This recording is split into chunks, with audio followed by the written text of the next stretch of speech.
Isa, mudawa, mutaru-taruto. Hay! Mga bata kayo, alauna na ng hapon. Magsitulog na kayo. Hala, Nay, di pa ako inaantok eh. Oo nga, Nay, bukas na lang. Ayan. Kaya hindi kayo mga nalaki, puro kayo laro eh. Matulog kayo doon. Sinasabi ko sa inyo kung ayaw nyo mabuntal. Ba yun? Babantayan ko kayo ha. Sinasabi ko sa inyo.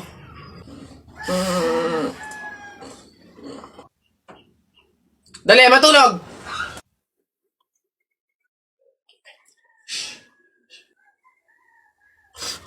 Ayun.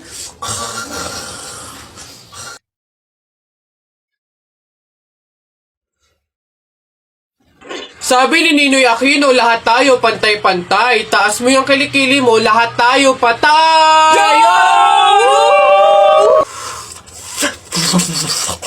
T-shirt mo puti, sapatos mo puti. Ikaw na yung nandyan, pero di ka pinili! Hoy! Anong sinabi ko sa inyo? Uwe! Itong mga bata. Hoy! Nak! Gumising ka! Ma, bakit? May dadaan na karon ng patay mamaya. Pamahiin na dapat daw walang tulog, dapat gising kapag may dadaan na karon ng patay. Kasi baka daw isama ka nung namatay. Sige ka. Makakauwi ko lang. Antok na ako. Nag-duty ako kagabi. Papaniwala sa mga pamahiin na yan. Ang kulit ng batang to. Bahala ka. Pag yung patay pinuntahan ka dito at sinundo ka, sinasabi ko sa'yo, bahala ka sa buhay mo. Bahala siya sa buhay niya. Wala akong paki sa mga pamahiin na yan. Papaniwala sa mga ganyan.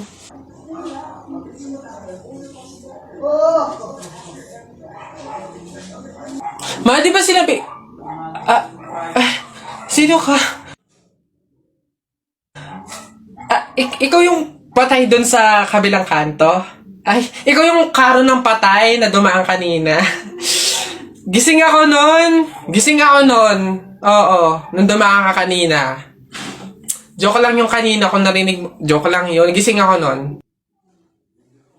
Ayoko! Joke lang yun! Ayoko! Gusto ka mabuhay, wag. Ano ba yun? Tagal naman na order ko. Ay, ayun na. Hello, sir. Ito na po order nyo. Oh, ayan. Oh, ayan. Okay na po, 812. Hoy, teka, halika. Ay, sir, ano yun? Bakit dito ako kakain sa daon ng saging? Paltan nyo to. Nasaan ba yung manager nyo? Tawagin nyo nga. Ay, sir, good day po. Ano pong problema dito? Yan kasing service crew nyo, ay dito ako papakainin sa dahon ng saging. Ay, sorry sir, mali yung naibigay. Dahon ba yun ng saging? Mali, dito pala dapat. Yan. Sa plastic kayo kumain. Ababastos nyo ha, ano ba problema ha? Hindi ko kasi alam kung bakit dito nyo ako pinapakain sa mga to. Hindi mo alam, sir? Tignan mo yon. Ha? Oh, di ba CCTV?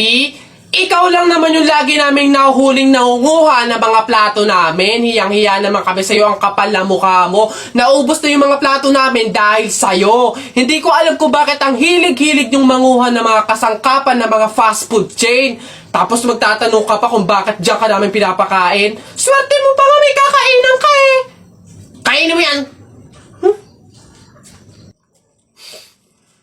Buti naman anak, makakalipat na tayo ng bahay. Ay, so nga nay, buti na lang makakalipat na tayo sa mas maayos na bahay. Pero may tanong ako, bakit ang daming nagsasabi na pamahiin daw kapag daw lilipat ng bahay at paalis na, wag na daw lilingon dun sa bahay na yun kasi may mangyayari daw masama?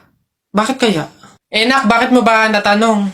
Nay, gusto ko sanang lumingon para masulyapan yung bahay natin. Syempre, tagal na din naman natin tumira dyan, kaya napamahal na rin tayo. Bago man lang tayo umalis sana, nay, masulyapan ulit kahit saglit.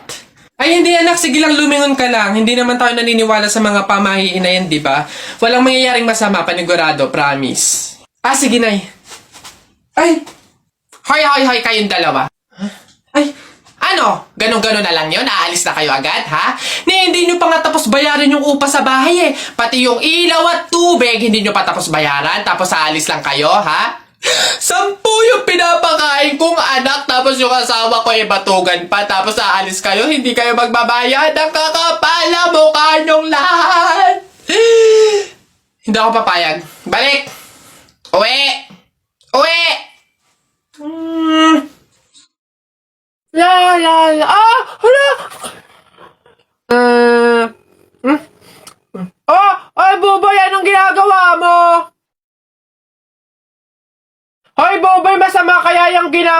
mo, bawal daw yan, pamahiin daw yan eh. Hindi daw pwede magpatay-patayan kasi baka daw magkatotoo. Tumigil ka nga dyan, Jepoy! Ang ingay-ingay mo eh. Paano hindi ako magpapatay-patayan? Eh, may zombie, Jepoy, oh, ayun oh!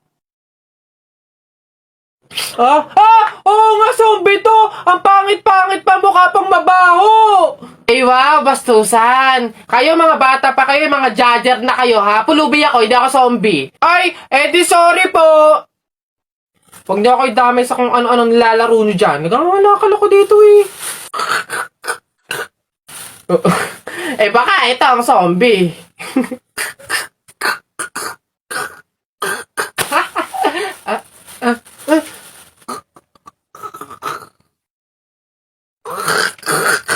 Yun,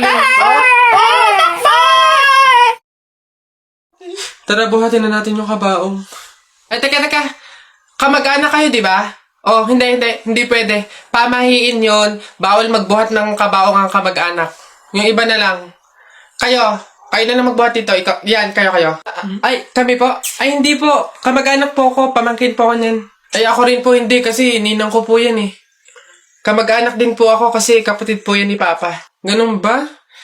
Kayo. Kamag-anak ba kayo? Kayo na lang magbuhat nito, sige. Ay, kamag-anak ko din po. Tita ko po kasi yan eh. Ako naman, kapatid. Lalo na po ako po yung anak eh. Siya. Paano yan? Wala tayong magagawa. Kailangan sundin yung pamahiin talaga. Siguro, iwan nyo na lang yan dyan. May magbubuhat naman siguro kusa niyan. Iwanan nyo na yan dyan. Ayaw nga po, dapat talaga sundin yung pamahiin. Baka kasi may mangyari pang masama. Sige po, iwan na lang Bye po natin. po. yan. Tara na. Bye, Nay. Bye, tita. Iha, ikaw ba yung asawa nung namatay? Ay, opo, ako po. Bakit po? Gusto ko lang sabihin na mamaya sa libing bawal kang kasunod sa prosesyon ng patay. Ay, bakit po? Pasensya na Iha kasi di ba pamahiin na kapag daw kasunod sa prosesyon ng patay yung asawa, maaari daw na siya yung sumunod na mamatay. Maigi na yung nag-iingat. Ay, opo nga, mas mabuting sundin na lang po, no, kaysa may mangyari pang masama. Sige po, gagawin ko po. Oo, kaya siguro dumaan ka na lang sa ibang lugar para makapunta dun sa sementeryo. Wait lang po. Hello, ate! Oh, hello, bakit? Ano ba, nasan ka na? Ililibing na tong asawa mo, oh. Ay, pasensya na ka mo kasi may sinunod pa akong pamahiin na dapat dumaan muna ako sa ibang lugar para makapunta sa sementeryo. Hintayin ka mo ako dyan mga 4 hours. Oh, init. Pabili! Ay, ano yung tutoy? Pabili nga akong soft drinks pa plastic na rin. Salamat. Oh, init. Teka lang.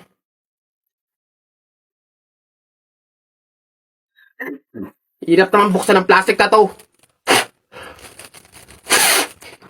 Oh! Dahil lang, hirap kasi buksan ng plastic. What?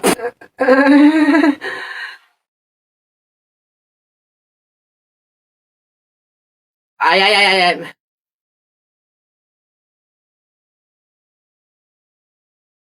Hirap talagang buksan. What? Oh, bata. Salamat ho.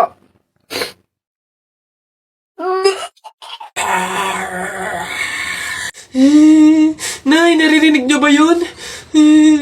Oo, anak, aswang yun, penogrado. Oo nga, Nay, anong gagawin natin?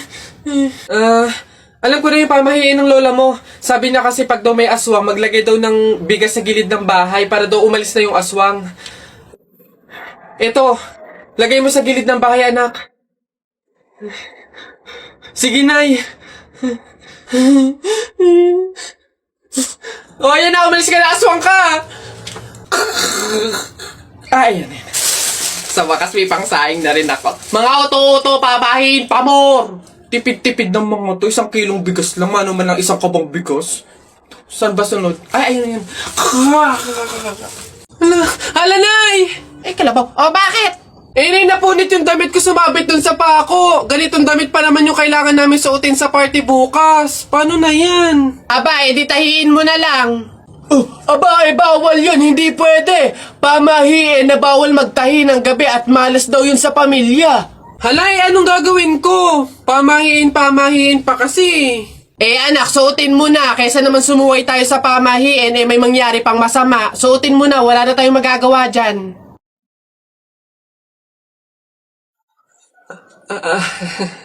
Di ba? Oh, ay! Bagong style, unique, trending, fashion.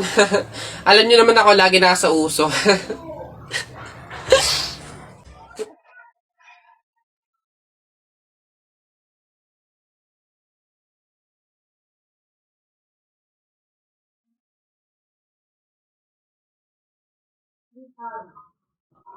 Hoy!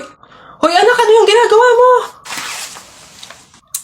Bakit ka naman nag-uwi ng pagkain na galing sa burol ni Katay nyo? Dami naman natin pagkain dito Nakakahiya ka. Tsaka alam mo, masama yan ha? Ang pamahiin ng mga matatanda dyan kapag nag-uwi ka ng pagkain na galing sa burol, naku, tsak may mga kapitbahay tayong mamamatay din.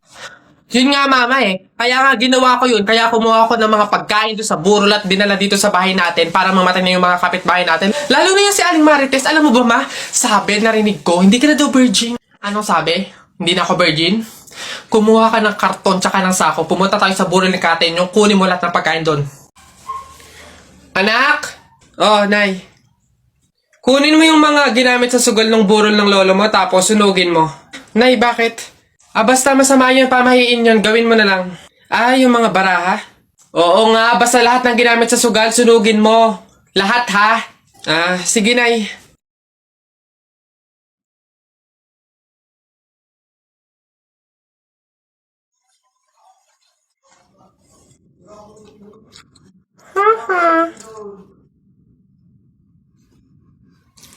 Nasaan yung mga pera dito? Yung mga pinanalo pong pera dun sa sugal ng burol. Sinunog ko na rin po na kasi sabi nyo nga po sunugin ko yung mga ginamit sa sugal Ha? Bakit mo sinunog? Excuse me. May tatanong lang sana ako. Ay sige po, ano po yun? Kaibigan kasi ako nung namatay. Ililibing na, di ba? Napansin ko kasi wala yung taga-sigaw. Wala ba kayong nilagay? Ay, bakit po kailangan ng taga-sigaw? Kasi di ba kaya siya namatay kasi pinatay siya? Nahuli na ba yung pumatay? Ay, ganun po ba? Hindi pa po nahuli yung suspect O hindi pa pala. Ang pamahiin kasi dyan, para daw makonsensya yung pumatay dun sa tao, is kailangan pag ililibing na, maglagay daw ng taga-sigaw para sumuko na yung pumatay sa kanya. Sige po, ako na lang po, yung sisigaw. Ikaw na lang. Sige, mabuti. Ayos, sige.